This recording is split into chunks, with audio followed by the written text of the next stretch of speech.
ঐকমত্য কমিশনের সংস্কার প্রস্তাব জমা দিল বিএনপি, এনসিপি, সিপিবি। রাজনৈতিক দলের জনসম্পৃক্ততার ফলেই স্বৈরাচারের পতন বললেন তারেক।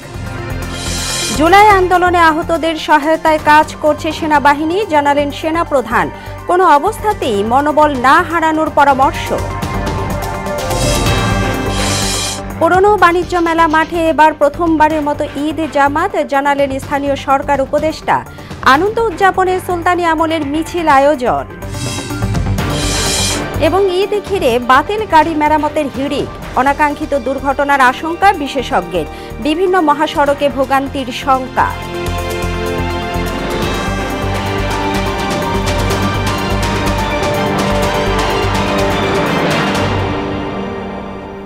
আসসালামু আলাইকুম, মোহনা সংবাদে স্বাগত। এতক্ষণ শিরোনাম শুনছিলেন, আপনাদের সাথে আছি তাবশিরা লিজা। এবার বিস্তারিত। সংবিধানে ৭১-এর সঙ্গে ২৪-এর অভ্যুত্থানকে এক কাতারে রাখার বিরোধী বিএনপি। পাশাপাশি সংবিধানের মূলনীতি পরিবর্তনেও দলটির আপত্তি। এছাড়া দুদক সংস্কারের ২০ সুপারিশের ১১ এবং জনপ্রশাসনের ২৬টির মধ্যে ১৩টি ও বিচার বিভাগের বেশিরভাগ প্রস্তাবনায় একমত হয়েছে বিএনপি। এদিকে জাতীয় ঐকমত্য কমিশনের ১৬৬টি প্রস্তাবের মধ্যে ১১৩টিতেই পুরোপুরি একমত জাতীয় নাগরিক পার্টি। বিস্তারিত তানজিদ ভুঁইয়ার প্রতিবেদনে। রোববার দুপুরে জাতীয় ঐকমত্য কমিশনের কাছে লিখিতভাবে দলীয় মতামত জমা দেয় বিএনপি। জাতীয় ঐকমত্য কমিশনের কাছে সংস্কারের সুপারিশ নিয়ে বিএনপির মতামত হস্তান্তর করেন দলটির স্থায়ী কমিটির সদস্য সালাউদ্দিন আহমেদ। পরে দলটির স্থায়ী কমিটির সদস্য সালাউদ্দিন আহমেদ সাংবাদিকদের কাছে বিভিন্ন প্রস্তাবনা তুলে ধরেন। যেগুলো একমত হওয়া উচিত ওখানে আমরা একমত হয়েছি, আর যেগুলো আমাদের ভিন্ন মতামত দেওয়া প্রয়োজন মন্তব্য সহকারে আমরা দিয়েছি। ১৯৭১ সালের স্বাধীনতা যুদ্ধের সাথে একই কাতারে ২০২৪ সালের গণ অভ্যুত্থানকে নিয়ে এসছেন, যেটা আমরা মনে করি সমীচীন নয়। আগের প্রেম বলেই থাকা উচিত। ২০২৪ সালের গণ অভ্যুত্থানের অংশটি আমরা সংবিধানের অন্য জায়গায় কিভাবে তফসিলে চতুর্থ তফসিলে অ্যাকোমোডেট করা যায় সেটা পরে আলোচনা করা যায়। তিনি জানান, সংবিধান সংস্কার প্রস্তাবে গণপ্রজাতন্ত্রী বাংলাদেশের স্থলে নাগরিকতন্ত্র চায় না বিএনপি। এছাড়া গণপরিষদ ভোট আয়োজনের প্রস্তাবেরও বিরোধিতা করেন তিনি। গণভোট যদি প্রথমে দিয়ে কোনো সংবিধান গ্রহণের ক্ষেত্রে যদি জাতি একমত হয় সেটা আলাদা প্রশ্ন, কিন্তু আমরা মনে করি আগে সংসদ নির্বাচন করা উচিত, গণভোট নির্বাচন নয়। এদিকে জাতীয় ঐকমত্য কমিশনের দেয়া স্প্রেডশিটে থাকা ১৬৬টি প্রস্তাবের মধ্যে ১১৩টিতেই এনসিপি একমত বলে জানান জাতীয় নাগরিক পার্টির যুগ্ম আহ্বায়ক সরোয়ার তুষার।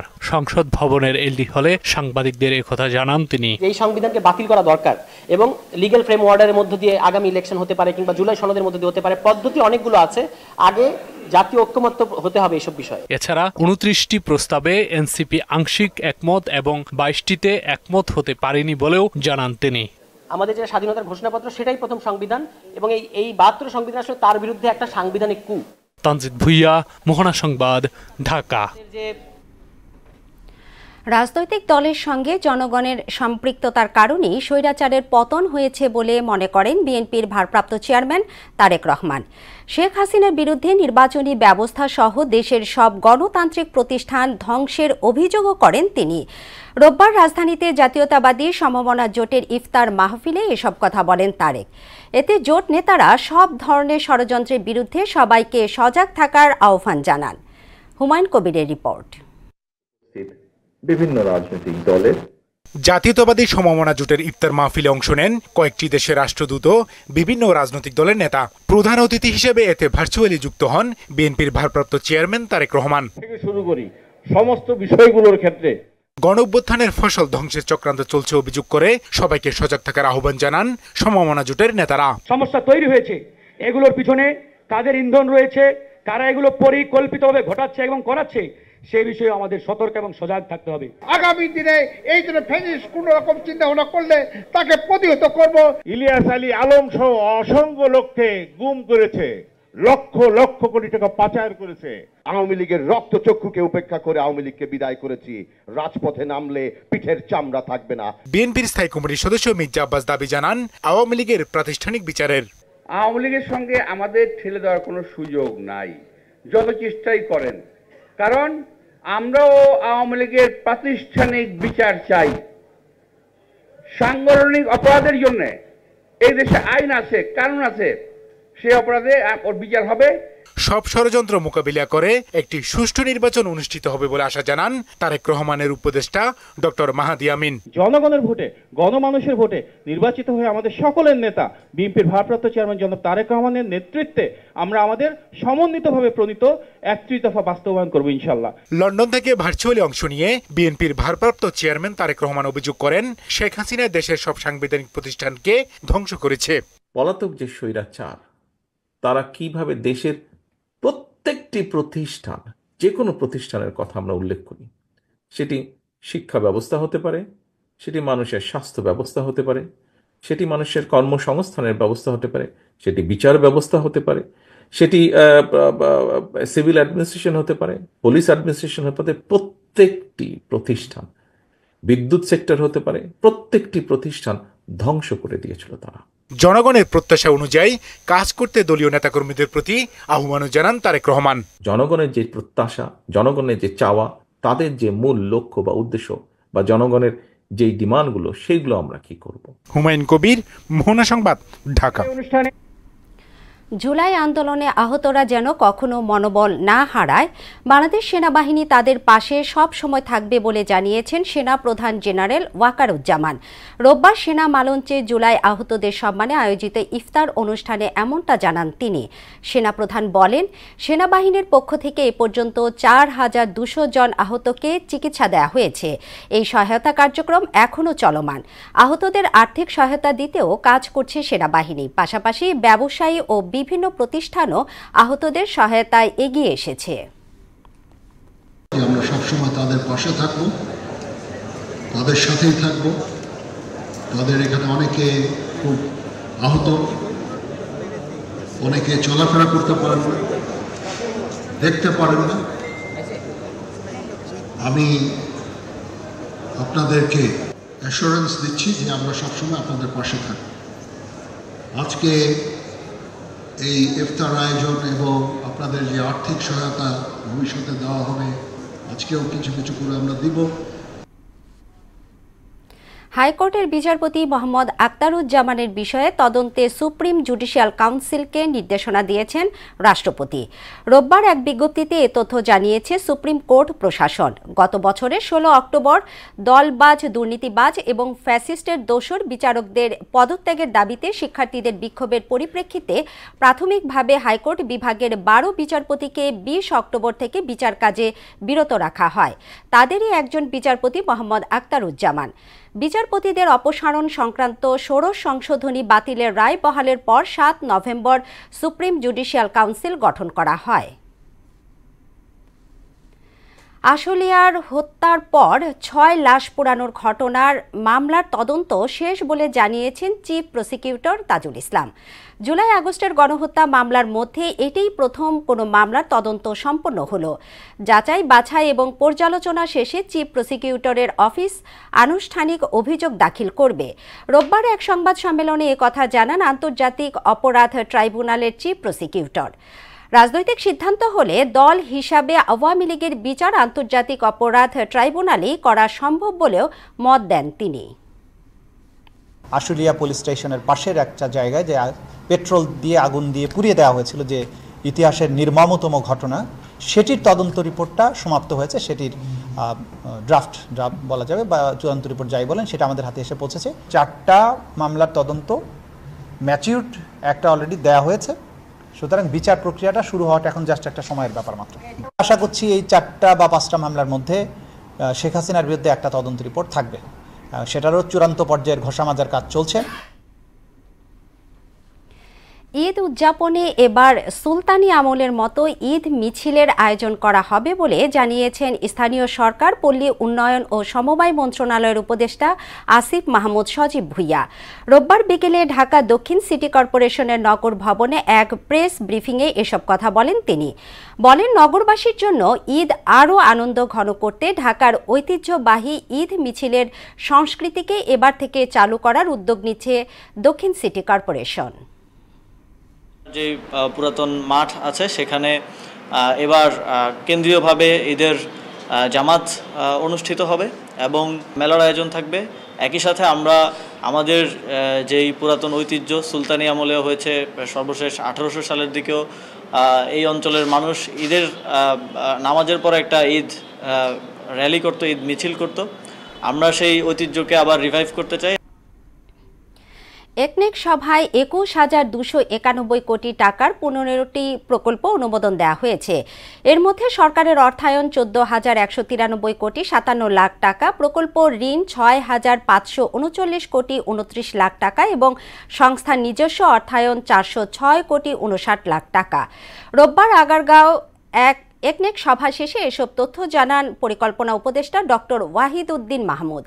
প্রকল্পগুলোর অন্যতম হল পায়রা সমুদ্র বন্দরের প্রথম টার্মিনাল এবং আনুষঙ্গিক সুবিধাদি নির্মাণ, চট্টগ্রাম শাহ আমানত আন্তর্জাতিক বিমানবন্দরের রানওয়ে এবং ট্যাক্সিওয়ের শক্তি বৃদ্ধিকরণ, Bangladesh China friendship exhibition centre নির্মাণ এবং রাঙামাটি মেডিকেল কলেজ ও হাসপাতাল এবং নার্সিং কলেজ স্থাপন।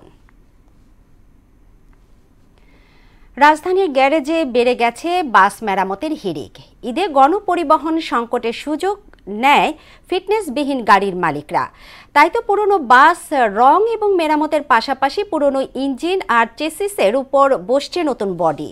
পরিবহন বিশেষজ্ঞরা বলছেন, সড়কে দুর্ঘটনার অন্যতম কারণ এসব বাস। ঈদে মহাসড়কে স্বস্তি ফেরাতে নিতে হবে বছরব্যাপী সমন্বিত পদক্ষেপ। বিস্তারিত জানাচ্ছেন শামীমুজ্জামান চৌধুরী। ঈদের আনন্দ ভাগাভাগি করতে ঢাকা ছাড়তে শুরু করবে ঘরমুখ মানুষ। ফলে সড়ক মহাসড়কে বাড়বে যাত্রীর চাপ, আর যাত্রীর চাপ সামাল দিতে দৌরত্ব বাড়ে ফিটনেসবিহীন লক্ষ্যঝক্কর গাড়ির। বাংলাদেশ যাত্রী কল্যাণ সমিতির তথ্য মতে ঢাকা, নারায়ণগঞ্জ ও গাজীপুর থেকে ঈদে বাড়ি ফেরা মানুষের প্রায় ৭৫% সড়ক পথ ব্যবহার করবেন। কিন্তু বরাবরই গণপরিবহনের সংকট, যানজট ও অতিরিক্ত যাত্রীর চাপ সামাল দিতে অপ্রস্তুত থাকে পরিবহন খাত। ফলে যাত্রীদের গুনতে হয় বাড়তি ভাড়া, টিকিট কালোবাজারি আর অপরাধীদের দৌরত্ব তো আছেই। ঈদযাত্রাকে কেন্দ্র করে পরিবহন খাতেও লেগেছে সাজসজ্জার ছোঁয়া। ওয়ার্কশপগুলোতে পুরনো বাস মেরামতের কাজ চলছে পুরোদমে। গ্যারেজগুলোতে দিনরাত সমান তালে চলছে বাসের ইঞ্জিন ও বডি মেরামতের কাজ। কোথাও চলছে পুরনো বাসে নতুন করে রঙের প্রলেপ দেওয়ার কাজ। ইঞ্জিনের কাজ চলতেছে, এগুলো ফিটনেস কিছুটা খারাপ হয়েছে, এগুলো ঈদের উপলক্ষে নতুন করে আবার সাজিয়ে ঈদের উপলক্ষে ঈদের আগে যেন গাড়িগুলো সুন্দরভাবে রোডে চলাচল করতে পারে ওই ব্যবস্থাই করতেছে। ঈদ উপলক্ষে ইনশাল্লাহ আমরা সবগুলো রাস্তায় নামানোর চেষ্টা করতেছি। শুধু বাসের ইঞ্জিন ও বডি নয়, বাসের পুরাতন সিট কাভার নতুন করে বানানোর কাজও চলছে। ঈদের এই মৌসুমটাতে বাড়তি আয়ের পাশাপাশি দম ফেলার ফুসরত নেই বাস মেরামত শ্রমিকদের। টুকিটাকি কাজ এবং যেগুলো রং নষ্ট হয়ে গেছে এগুলো আবার নতুন করে রং করা, এটা হলো আমাদের যাত্রী সেবার জন্য এই কাজগুলো আমরা করে দিচ্ছি। বডি রিপেয়ারিং করা, রঙের কাজ, মানে যেগুলো ত্রুটি আছে ত্রুটি কাজগুলো সম্পূর্ণ করা পড়তেছে। পরিবহন বিশেষজ্ঞরা বলছেন, শুধুমাত্র রঙের পরিবর্তন করলেই গাড়ি রাস্তায় নামানোর যোগ্য হয়ে যায় না। ফিটনেসবিহীন এসব যানবাহন দুর্ঘটনার অন্যতম কারণ হয়ে দাঁড়ায়। ঈদের সময় ঘটা করে আমি কাজ করব, বিজ্ঞানের এটা কিন্তু সমর্থন নাই। সারা বছর ধরে গাড়িকে ফিট রাখা, অবৈধ গাড়ি মহাসড়কে না আসা, মহাসড়কের অসঙ্গতিপূর্ণ হাট বাজার যারা ব্যবহার করে তার পথ পরিষ্কার রাখা, এগুলি যাদের কাছে দায়িত্ব অর্পিত আছে তারা কাজ করেন না। প্রতি বছরই দেখা যায় শুধু যে দুর্ঘটনা ঘটে তা না, এই মাঝে মাঝে বিকল হয়ে যায় গাড়িগুলি। এই বিকল গাড়িকে প্রচণ্ড চাপের মাঝখানে সামনেও নেওয়া যায় না, পিছেও নেওয়া যায় না। এই যে অতিরিক্ত যানজটের একটা কারণ হয়, এইটা প্রতিবারই কিন্তু আমাদেরকে ভোগায়। ঈদযাত্রা নির্বিঘ্ন করতে সচেতনতার পাশাপাশি কঠোর নজরদারি বাড়াতে হবে। মহাসড়কে স্বস্তি ফেরাতে নিতে হবে সমন্বিত পদক্ষেপ। আনফিট গাড়িগুলিকে রং চং দিয়ে সুন্দর করছে, আবেদন সৃষ্টি করার চেষ্টা করছে, সেই জায়গায় কিন্তু অতিরিক্ত নজরদারি দিয়ে গোড়াতেই কিন্তু তাকে অ্যারেস্ট করতে হবে। শামীমুজ্জামান চৌধুরী, মোহনা সংবাদ, ঢাকা। ইন্টারন্যাশনাল গেটওয়ের মাধ্যমে ইনকামিং এবং আউটগোয়িং কলের 868 কোটি 28 লাখ টাকা পাচারের 2 মামলায় 4 জনকে অভিযুক্ত করে চার্জশিট দাখিলের অনুমোদন দিয়েছে দুর্নীতি দমন কমিশন দুদক। এছাড়া জ্ঞাত আয় বহির্ভূত সম্পদ অর্জনের অভিযোগে দুদকের করা মামলায় মাগুরা 1 আসনের সাবেক সংসদ সদস্য সাইফুজ্জামান শিখর এবং তার স্ত্রী মিসেস সীমা রহমানের বিদেশ যাত্রায় নিষেধাজ্ঞা দিয়েছেন আদালত। রোববার নিয়মিত সংবাদ ব্রিফিংয়ে এসব তথ্য জানান দুদক মহাপরিচালক মোহাম্মদ আক্তার হোসেন। রিপোর্ট করছেন এসইউ সেলিম। সাইফুজ্জামান শিখর সাবেক প্রধানমন্ত্রী শেখ হাসিনার একান্ত সহকারী সচিব ছিলেন। 2018 সালের ভোটারবিহীন নির্বাচনে তিনি মাগুরা 1 আসনের এমপি হন। এমপি থাকা অবস্থায় ক্ষমতার অপব্যবহার করে জ্ঞাত আয় বহির্ভূত সম্পদ অর্জনের দায়ে দুদকের মামলায় তার সস্ত্রীক বিদেশ যাত্রায় নিষেধাজ্ঞা দিয়েছেন আদালত। অপরাধ করায় দণ্ডবিধির সংশ্লিষ্ট ধারায় এবং মানি লন্ডারিং প্রতিরোধ আইন 2012 এর সংশ্লিষ্ট ধারায় ইতিমধ্যে মামলা রুজু হয়েছে এবং আমাদের তদন্ত দল তারা এই সংক্রান্ত তদন্ত কার্যক্রম অব্যাহত রেখেছেন। আন্তর্জাতিক গেটওয়ে প্রতিষ্ঠান অ্যাপল গ্লোবাল টেল কমিউনিকেশনস লিমিটেড ও ভিশন টেল লিমিটেড নামের দুটি প্রতিষ্ঠান ইন্টারন্যাশনাল গেটওয়ের মাধ্যমে ইনকামিং ও আউটগোয়িং কলে 868 কোটি 28 লাখ টাকা পাচারের 2 মামলায় চার্জশিট দাখিলের অনুমোদন দিয়েছে দুদক। এই দুটি প্রতিষ্ঠানের ব্যবস্থাপনা পরিচালক এবং চেয়ারম্যান হিসেবে যারা দায়িত্ব পালন করেছেন তাদের বিরুদ্ধে তদন্তকালে অপরাধ প্রমাণিত হয়েছে। সেই জন্যই এই দুটি প্রতিষ্ঠানের ব্যবস্থাপনা পরিচালক এবং চেয়ারম্যানদের বিরুদ্ধে চার্জশিট দাখিলের সিদ্ধান্ত গৃহীত হয়েছে। এছাড়া দুদকের আবেদনের প্রেক্ষিতে কারান্তরীণ পুলিশের ডিআইজি মোল্লা নজরুল ইসলামের 2টি ফ্ল্যাট সহ স্থাবর সম্পদ জব্দের আদেশ দিয়েছেন আদালত। একই সঙ্গে তার নামে থাকা শেয়ারও অবরুদ্ধের আদেশ দেওয়া হয়। আমাদের তদন্তকারী দল আরও কোনো তথ্যাদি। এসইউ সেলিম, মোহনা সংবাদ, ঢাকা। জাতীয় পরিচয়পত্র সংশোধনের আবেদন জুনের মধ্যে নিষ্পত্তিতে নিবন্ধন অনুবিভাগ কাজ করছে বলে জানিয়েছেন প্রতিষ্ঠানটির মহাপরিচালক এএসএম হুমায়ুন কবির। বর্তমানে ভোটার তালিকা হালনাগাদের কাজ চলমান থাকায় এনআইডি সংশোধনের কাজে কিছুটা সময় লাগছে। তবে সিস্টেম আধুনিকায়নের ফলে দ্রুত সময়ে তা শেষ হবে বলেও জানান তিনি। ভোটারদের ক্যাটাগরি বিবেচনায় প্রবাসী, চাকুরিজীবী এবং সাধারণ বিবেচনায় 3টি ছকে নিয়ে আসার কাজ চলছে। এতে আলাদাভাবে কাজ করলে তা দ্রুত সময়ের মধ্যে বাস্তবায়ন সম্ভব।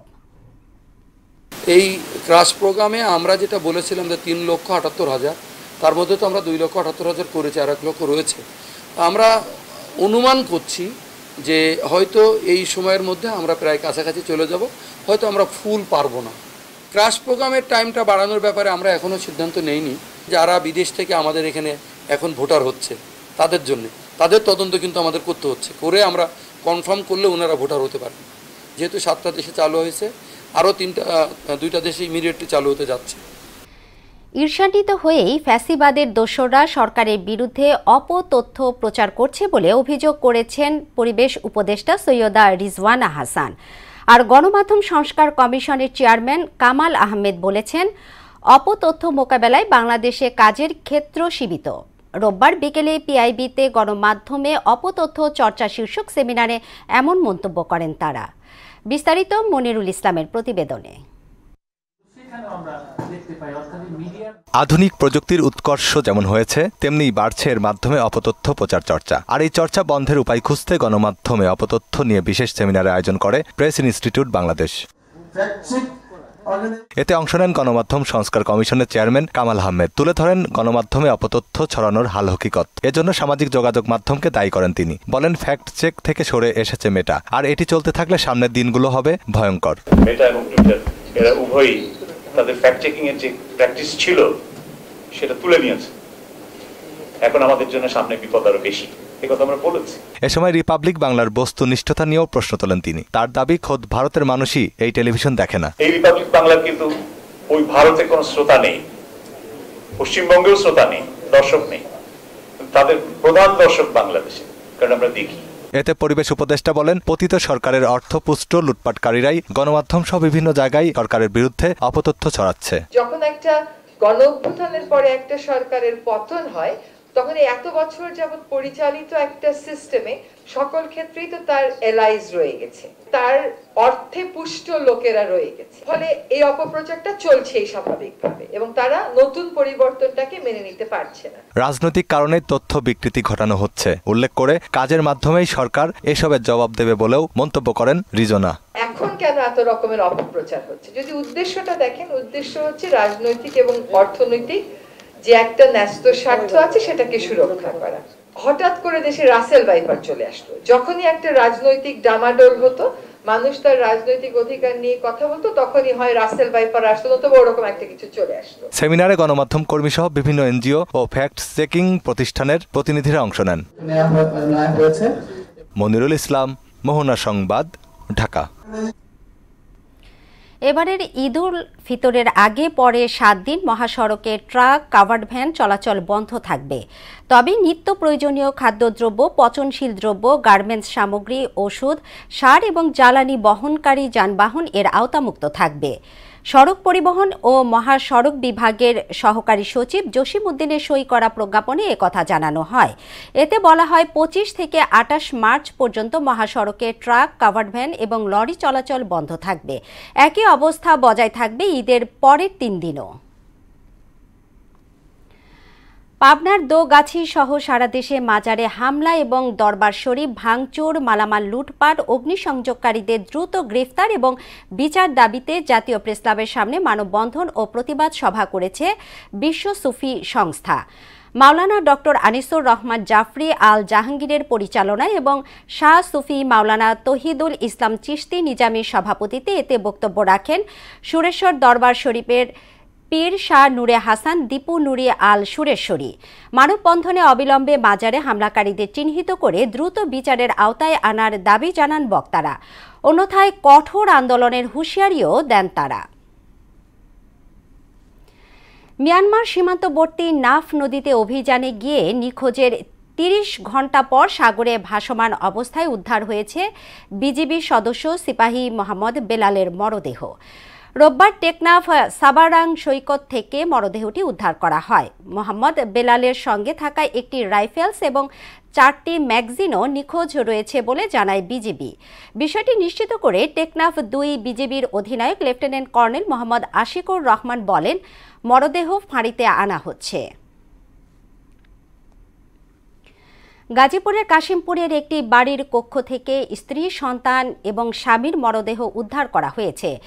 স্ত্রী সন্তানকে হত্যার পর স্বামী গলায় ফাঁস দিয়ে আত্মহত্যা করে বলে ধারণা পুলিশের। রোববার গাজীপুরের কাশিমপুর থানাধীন গোবিন্দবাড়ি দেওয়ানপাড়া এলাকা থেকে তাদের মরদেহ উদ্ধার করা হয়। নিহতরা হলেন মোহাম্মদ নাজমুল ইসলাম, স্ত্রী খাদিজা আক্তার এবং তাদের 4 বছরের সন্তান নাদিয়া আক্তার। পুলিশ জানায় সকাল 10টার দিকে নিহতদের মরদেহ উদ্ধার করে গাজীপুর শহীদ তাজউদ্দিন মেডিকেল কলেজ হাসপাতালের মর্গে পাঠানো হয়েছে।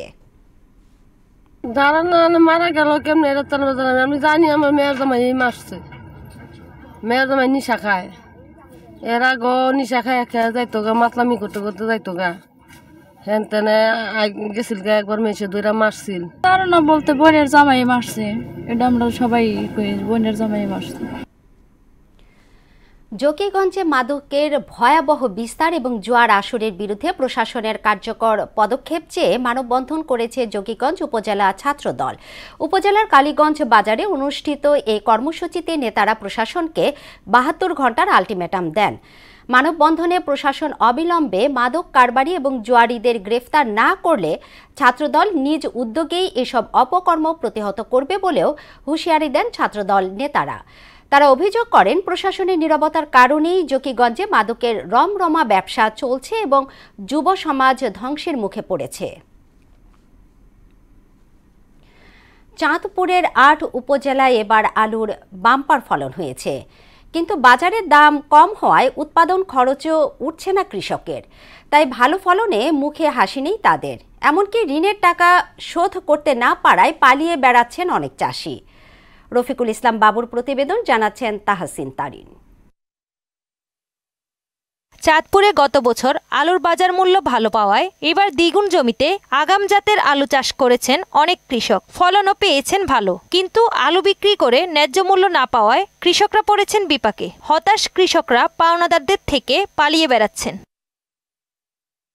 গত বছরের চেয়ে এবারের আলুর ফলন ভালো হয়েছে, কিন্তু বেচা কেনা নাই। কৃষকরা বলছেন কেউ আলু কিনতে আসছে না, তাই কিস্তির টাকা কিভাবে পরিশোধ করবে সেটাই এখন তাদের চিন্তার বিষয়। আলু ফলন ভালোই হয়েছে, এখন কোনো কাস্টমারই নাই। আলু মাঠের ভিতরে হালিয়া দিয়েছি, কোনো বেচা কিনা নাই।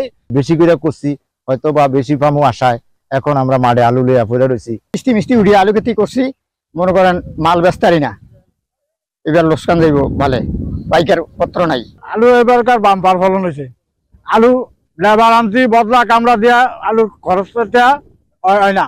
আবহাওয়া অনুকূলে থাকায় এবছর আলু উৎপাদন ভালো হয়েছে। সংরক্ষণ করলে কৃষকরা ন্যায্য মূল্য পাবে। কিছু সময় বাসাবাড়িতে আলু সংরক্ষণ করে বৈজ্ঞানিক উপায়ে এবং কোল্ড স্টোরেজে, চাঁদপুর জেলার 10টি কোল্ড স্টোরেজ আছে, কোল্ড স্টোরেজে আলু সংরক্ষণ করে, তাহলে আশা করি চাঁদপুর জেলার কৃষকরা খুব বেশি ক্ষতিগ্রস্ত হবে না, তারা তাদের ন্যায্য মূল্য পাবে। এখন পর্যন্ত আলুর যে বাজার মূল্য আছে তাতে কৃষকরা খুব বেশি ক্ষতিগ্রস্ত হবে না। বাড়িতে বৈজ্ঞানিক পদ্ধতিতে আলু সংরক্ষণ করে রাখার জন্য পরামর্শ দেওয়া হচ্ছে। এ পর্যন্ত প্রায় 4652 হেক্টর জমির আলু কর্তন হয়েছে, যার গড় ফলন হচ্ছে 25.57 টন পার হেক্টর।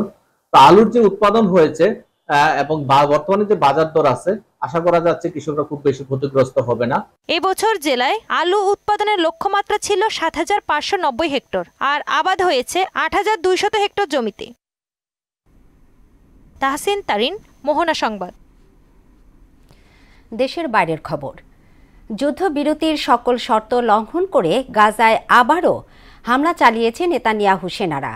এতে গেল 24 ঘন্টায় আরও 41 ফিলিস্তিনি নিহত হয়েছে। এ হামলায় গাজায় প্রাণহানি ছাড়িয়েছে 50,000, যার 17,000ই শিশু। এদিকে ফিলিস্তিনিদের সমর্থনে ইসরায়েলে ক্ষেপণাস্ত্র হামলা চালিয়েছে হুতি বিদ্রোহীরা।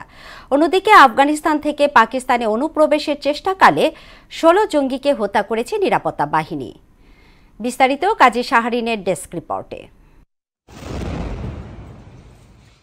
যুদ্ধবিরতির সকল শর্ত লঙ্ঘন করে গাজায় আবারও হামলা চালিয়েছে নেতানিয়াহু সেনারা। এতে গেল 24 ঘন্টায় আরও 41 জন ফিলিস্তিনি নিহত হয়েছে, আহত হয়েছে অনেকে।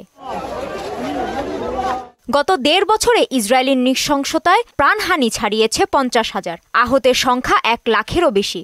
নিহতদের মধ্যে শিশুর সংখ্যাই 17,000 বলে জানিয়েছে গাজার স্বাস্থ্য মন্ত্রণালয়। গাজা সিটি থেকে আল জাজিরার প্রতিবেদক হানি মাহমুদ এক প্রতিবেদনে লিখেছেন, নিহতের প্রকৃত সংখ্যা তার চেয়ে আরও বেশি। গাজার স্বাস্থ্য বিভাগ শুধু নথিবদ্ধ হতাহতের হিসাব রেখেছে। এমন অসংখ্য নিহত ব্যক্তিকে কবর দেয়া হয়েছে, যাদের তথ্য নথিবদ্ধ করতে পারেনি স্বাস্থ্য মন্ত্রণালয়। এদিকে ইসরায়েলে ভয়াবহ ক্ষেপণাস্ত্র হামলা চালিয়েছে হুতি বিদ্রোহীরা। গাজায় ইসরায়েলের বর্বরতার জবাবে ফিলিস্তিনিদের সমর্থনে এ হামলা চালানো হয় বলে জানিয়েছে তারা। রোববার ভোরের দিকে ইয়েমেন থেকে ইসরায়েলের ভূখণ্ডে এ হামলা চালানো হয়। ইসরায়েলের বিমান বাহিনী ক্ষেপণাস্ত্রটি ভূপাতিত করেছে বলে জানিয়েছে সেনাবাহিনী। হুতি বিদ্রোহীরা বলছে, গাজায় ইসরায়েলি বর্বরতা না বন্ধ করলে হামলা অব্যাহত থাকবে। অন্যদিকে উত্তর ওয়াজিরিস্তান জেলার গোলাম খান কালায় সীমান্ত দিয়ে আফগান থেকে পাকিস্তানে অনুপ্রবেশকালে 16 জঙ্গিকে হত্যা করেছে নিরাপত্তা বাহিনী। সৌদি আরবে বাস দুর্ঘটনায় অন্তত 6 ওমরা যাত্রী নিহত হয়েছে। এ দুর্ঘটনায় আহত হয়েছে আরও কমপক্ষে 14 জন। দেশটির মদিনা ও মক্কা শহরের মধ্যবর্তী মহাসড়কে এ ঘটনা ঘটে বলে জানিয়েছে স্থানীয় সংবাদ মাধ্যম। নিহতদের সবাই ইন্দোনেশিয়ার নাগরিক বলে জানা গেছে। কাজী শাহরিন, মোহনা সংবাদ। খেলার খবর। ক্রিকেট। অন্তর্বর্তী সরকার দায়িত্ব নেবার পর বেশ কিছু জাতীয় ক্রীড়া স্থাপনার নাম পরিবর্তনের সিদ্ধান্ত নিয়েছিল। সেই আলোকে এবার ক্রীড়াঙ্গনের আরও 20টি স্থাপনার নাম পরিবর্তন করা হয়েছে। পরিবর্তন করা স্থাপনার মধ্যে উল্লেখযোগ্য হল চট্টগ্রামের জহুর আহমেদ চৌধুরী স্টেডিয়ামের নাম পরিবর্তন। এর বর্তমান নাম দেওয়া হয়েছে বীরশ্রেষ্ঠ মতিউর রহমানের নামে। এছাড়া রাজশাহীর কামারুজ্জামান স্টেডিয়ামের নাম পরিবর্তন করে দেওয়া হয়েছে রাজশাহী বিভাগীয় স্টেডিয়াম। আগামী মে মাসে পাকিস্তান সফরে যাবে বাংলাদেশ। জুলাই ফিরতি সফরে বাংলাদেশ আসবে পাকিস্তান। পূর্ব পরিকল্পনা অনুযায়ী 2 সিরিজে মোট 8টি ওয়ানডে হওয়ার কথা ছিল, 5টি পাকিস্তানে আর 3টি বাংলাদেশে। মুদাসির আলী জানাচ্ছেন বিস্তারিত।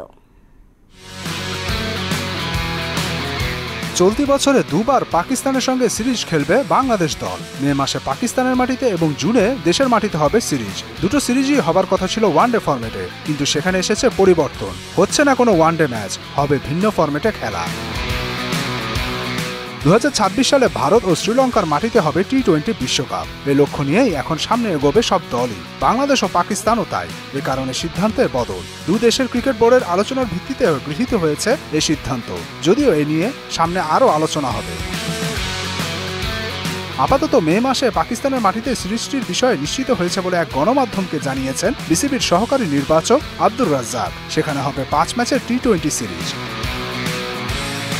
তবে জুনে পাকিস্তানের বাংলাদেশ সফরের বিষয়টি নিয়ে এখনো পুরোপুরি নিশ্চিত হওয়া যায়নি। তবে আলোচনা চলছে দুই ক্রিকেট বোর্ডের মধ্যে। তবে সেটিও 3 ম্যাচে টি-20 সিরিজ হবে বলেই গণমাধ্যমকে ইঙ্গিতও দিয়েছেন রাজ্জাক। সব মিলিয়ে পরস্পরের বিপক্ষে মোট 8টি টি-20 সিরিজ খেলা হবে। বর্তমানে ঘরোয়া ক্রিকেটে ব্যস্ত দেশের ক্রিকেটাররা। এটি শেষ হবার পরপরই প্রস্তুতি নেওয়া শুরু হবে সামনে থাকা আন্তর্জাতিক সিরিজের জন্য, যদিও সামনে আরও একটি গুরুত্বপূর্ণ কাজ রয়েছে বিসিবির। টি-20 ফরম্যাটে বর্তমানে বাংলাদেশ দলে নেই কোনো অধিনায়ক। সেক্ষেত্রে বিসিবিকে আগে ঠিক করতে হবে অধিনায়কের বিষয়টি। তাই টি-20 ফরম্যাটে কে দেবে বাংলাদেশকে নেতৃত্ব, এ নিয়েও বিসিবিতে চলছে এখন আলোচনা। অচিরেই আসতে পারে ঘোষণা। মুদাসসির আলী, মোহনা সংবাদ। এরই সাথে শেষ করব মোহনা সংবাদ। তবে যাবার আগে শিরোনামগুলো আরও একবার। ঐকমত্য কমিশনের সংস্কার প্রস্তাব জমা দিল বিএনপি, এনসিপি, সিপিবি। রাজনৈতিক দলের জনসম্পৃক্ততার ফলেই স্বৈরাচারের পতন, বললেন তারেক। জুলাই আন্দোলনে আহতদের সহায়তায় কাজ করছে সেনাবাহিনী, জানালেন সেনাপ্রধান। কোনো অবস্থাতেই মনোবল না হারানোর পরামর্শ। পুরনো বাণিজ্য মেলা মাঠে এবার প্রথমবারের মতো ঈদ জামাত, জানালেন স্থানীয় সরকার উপদেষ্টা। আনন্দ উদযাপনে সুলতানি আমলের মিছিল আয়োজন। এবং ঈদ ঘিরে বাতিল গাড়ি মেরামতের হিড়িক, অনাকাঙ্ক্ষিত ঘটনার আশঙ্কা বিশেষজ্ঞের। বিভিন্ন মহাসড়কে ভোগান্তির শঙ্কা। এই ছিল মোহনা সংবাদে। মোহনার সবশেষ খবর জানতে ভিজিট করুন www.mohana.tv। সংবাদ দেখতে পারেন ফেসবুক ও ইউটিউবেও। এতক্ষণ সঙ্গে থাকার জন্য ধন্যবাদ সবাইকে।